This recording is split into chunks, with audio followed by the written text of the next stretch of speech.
But if you can just shift, and I've taught people who've told me they have no money, they can't save. It's really easy once you get momentum. There's a research project I did with a gentleman who was nominated for Nobel Prize on behavioral finance. And what he did was he said, if you can even, you need to save 15% ideally.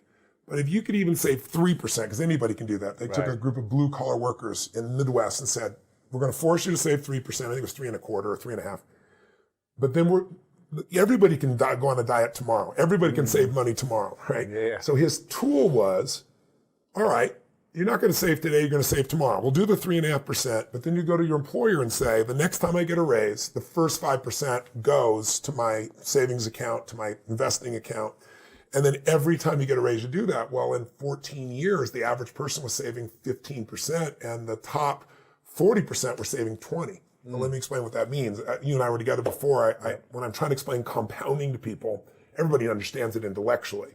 But when I ask some of the richest people in the world, what are most investors failing to do? And they all say they're not tapping the power of compounding. So if you're in a situation where, as an example, let's take you've got $100,000 that you've saved, you're 35 years old, and you put it in the market and just leave it there and never add anything to it. If you leave it in the market and you're only being charged 1% in fees, at retirement 35 years later, you got $762,000 from that 100. Never added a dime. It grew that much. Wow. But if you pay 3% in fees, which is the average most people are paying, when you ask people what they're paying, they don't know, or they say 1%. Because when you hear about fees, let's say a mutual fund fee, you'll always hear 1%. That's the expense ratio. There are 17 other fees. So every 1% you overpay, 1% is the average. If you pay 2 or 3, and the average mutual fund is 3.12, it sounds like nothing, 1 or 2%.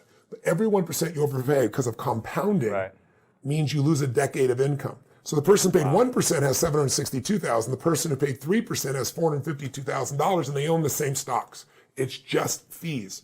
So while we compound our interest, we also compound fees. So if you could save 3% and build it to 5, 10, 15, or you start with 10 or 15 and eventually get to 20, the best example I can give your viewers is that there's a gentleman who worked for UPS who literally never made more than $14,000 a year. You heard about him in the book.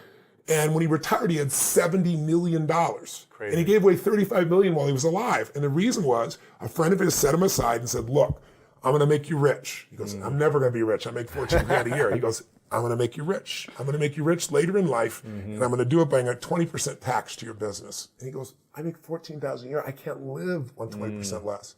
And his friend said to him, if the IRS came and said a 20% more tax, you'd scream, you'd yell, and you'd pay it.